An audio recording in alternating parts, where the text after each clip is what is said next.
உலக யோகா தின வாழ்த்துக்கள். உலக மக்கள் நோயின்றி நீண்ட ஆயுளுடன் மன அமைதியாக வாழ சித்தர்கள் அருளி செய்த மாபெரும் கலை யோகா கலை.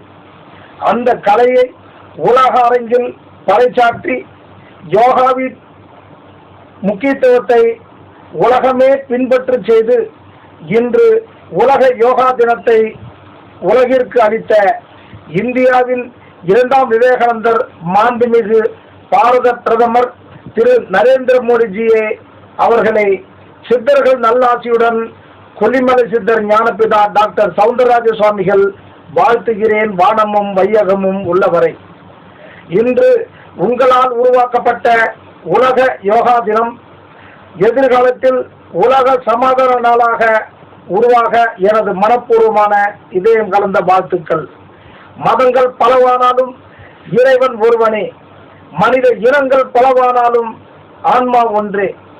தியானம் என்பது ஜாதி, மதம், இனம், மொழிகளுக்கு அப்பாற்பட்டு மனிதனாக வாழ வந்த கலையாகும். அதனை அனைவரும் கற்று ஒரு தாய் மக்களாய் வாழ வேண்டும் என்பதே சித்தர்களின் தலையாய நோக்கமாகும். யோகா தியானம் மட்டுமே உலகில் உள்ள அனைத்து மக்களுக்கும் ஒரே கடவுள் என்ற இறையாண்மை கொள்கையை உணர்த்துகிறது. யோகா என்பது உடற்பயிற்சி, தியானம் என்பது உயிர் பயிற்சி. இவை இரண்டுமே ஒன்றோடு ஒன்று பின்னப்பட்டுள்ளது. உடலை ஆரோக்கியத்துடன் வளர்ப்பது யோகா பயிற்சி, மனதை ஒருநிலைப்படுத்துவது தியான பயிற்சி. மனம் என்றால் என்ன? மனம் எங்குள்ளது? மனம் என்பது அணுவிற்கு சிறிதாகவும் அண்டத்திற்கு பெரிதாகவும் உள்ளது. மனம் ஒவ்வொரு இடத்திற்கு ஏற்றவாறு செயல்படுகிறது. மனம் அகிலத்தையும் ஆளக்கூடியது, வல்லமை படைத்தது. ஜீவன் என்ற உயிர் எங்கு உள்ளதோ அங்கு மனம் இருக்கும்.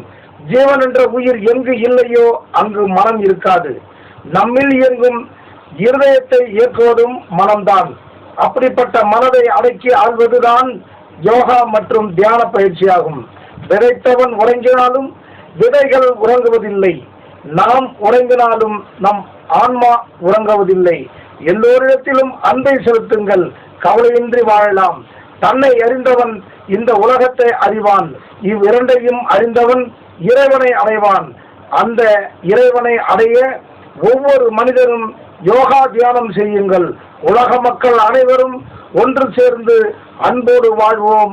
ஆன்மாக்கள் இருக்கும் வரை. நல்லாசியுடன் கொல்லிமலை சித்தர் ஞானபிதா டாக்டர் சவுந்தரராஜ சுவாமிகள், சித்தர்கள் ஞானபீடம் அறக்கட்டளை. நன்றி, வணக்கம்.